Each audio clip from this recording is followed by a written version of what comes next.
Yeah, that's the hardest part about playing quarterback. One of is just immediate pressure right in your face. I mean, you can imagine these guys are well over 6 foot, and they're anywhere from 250 to 330 pounds, and they're in your face, and you're having to make reads down the field, still being able to see your receivers, still being able to read the coverages. It makes it very difficult, obviously, when you get pressure on the quarterback. So anytime that I have a clean pocket, I think looking at it, and I had 2 interceptions. One of them was a bad read as I took a hit, so I wasn't able to fully step into my throw. So I think the ball died a little bit, but that was a bad decision either way. And then the second time, like you talked about, I got pressure from the right side, and I was throwing it to Oliver. Oliver ran a V route in the red zone, and he turned his DB around, so he beat the defender. And I don't know if it would have either been a first down or a touchdown. My arm got hit as I threw it, so then the ball ended up like quacking in the air. DB picked it off and started a pep rally for Rutgers. But it's just the main thing was just trying to stay positive. And I knew at some point, like I said, they had to slow down the rush because usually defensive linemen, they're not skill players and they usually aren't as in shape. So I knew at some point they would slow down a little bit. After watching the film, I think it was play 46 or 47 in the game, you could see a difference in the third quarter. They started to slow down the pass rush, and we were able to get in rhythm after that on offense, throwing the ball. So, but yeah, it's very difficult when you take, we only took 1 sack, fortunately, because I was getting the ball out.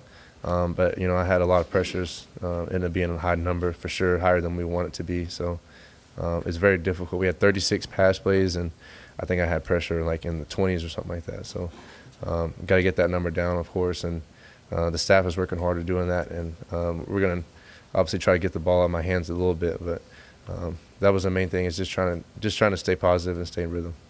How big of a deal is momentum? You guys won 2 in a row, first time around here in Big Ten in about 4 years. Yeah.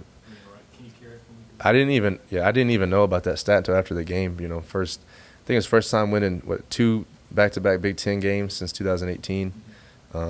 It's just we want to build a culture of winning around here, but we have to focus on the process and winning on a daily basis. So we're just focused on taking one day at a time and 1 week at a time. And I think since Mickey Joseph has taken over, he's done a good job of just allowing us to focus on the task at hand and not get too ahead of ourselves. So before we could talk about any end of the season awards and accolades and goals, we're just trying to take one day at a time. But it's good for us as a team and as a program to get 2 wins under our belt, and we're looking to continue that win streak.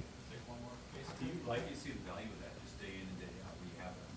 Do the injuries feel a little less painful as Yeah. you're going out there, that sort of thing? Yeah. At this point in the season, like I said, it's a long season, but momentum, I think, is more of an illusion. Like you talked about, the process and focus on taking one day at a time is more important. We have a saying here, day by day, so we day by day want to get better and better until we can't be beat. That was our first time with our back against the wall. We're down in the first and second half, and we found a way to win. So we've shown that we can do it. Everybody else sees it, we see it, and we know. So inside the building, we have great confidence, great composure, and we're just focused on, like I said, taking it one day at a time.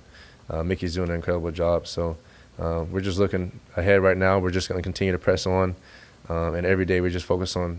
Today was competition Tuesday.